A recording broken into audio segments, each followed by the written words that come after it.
deputado Luiz Felipe de Orleans e Bragança está conosco agora. Deputado, seja bem-vindo. Boa tarde ao senhor.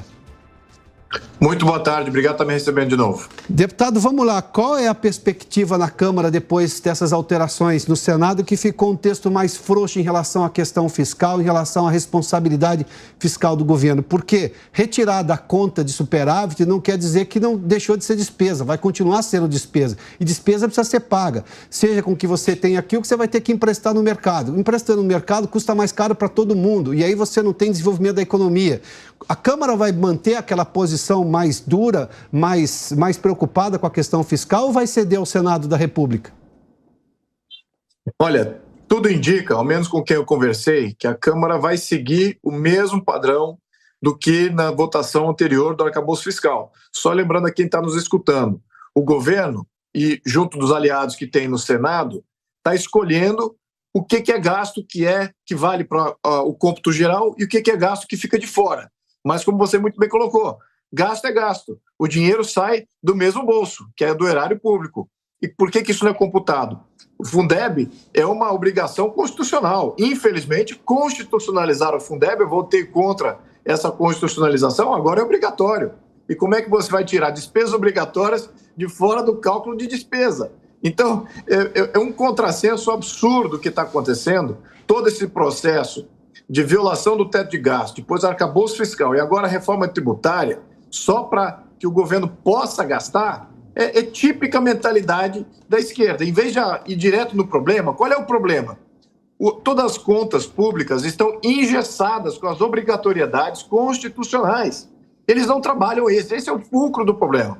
Se tivesse mais liberdade orçamentária, aí sim eles nem talvez precisariam de estar violando o teto de gastos. Poderiam estar remanejando os custos entre o que existe aí de obrigatoriedade.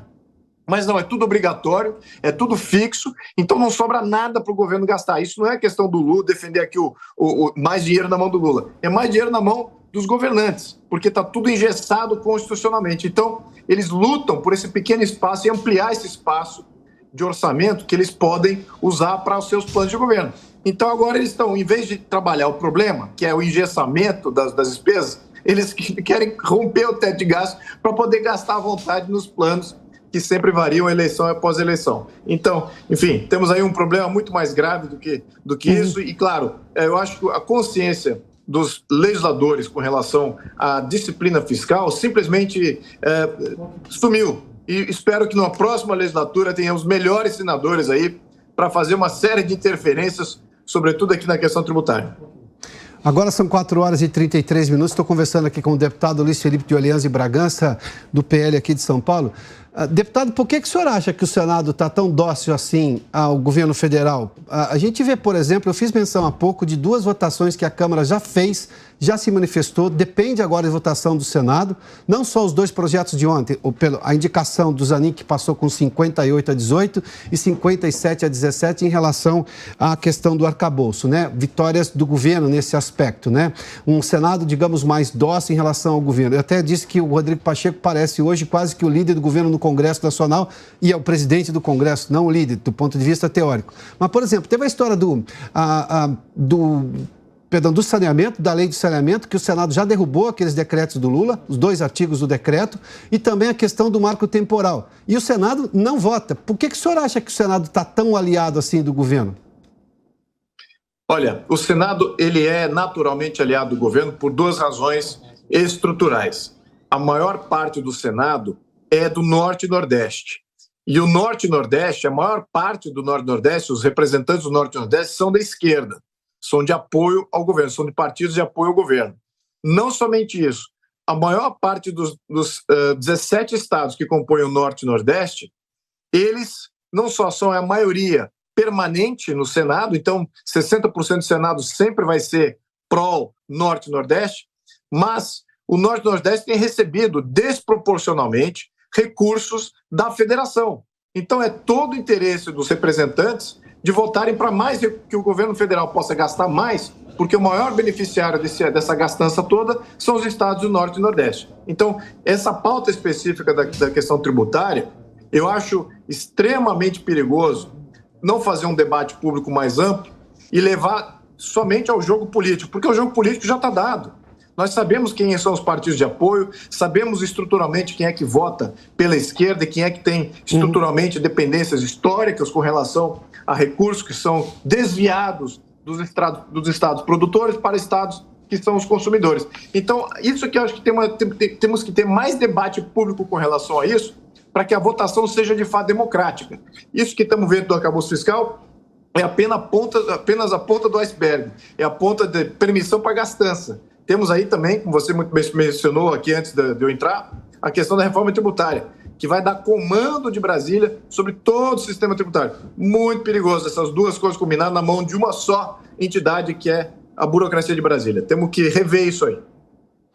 Tá, vamos lá. Deputado, só rapidamente um último questionamento. O senhor acha que a influência do governo em relação, sobretudo, à questão de emendas que está liberando, a troca do Ministério do Turismo, provavelmente, acedendo mais à União Brasil, o senhor acha que isso não pode mudar esse jogo de poder, o jogo da contagem de votos que o governo tem, porque ele não tem uma base na Câmara, isso está muito claro. O que tem no Senado está muito longe de ter na Câmara.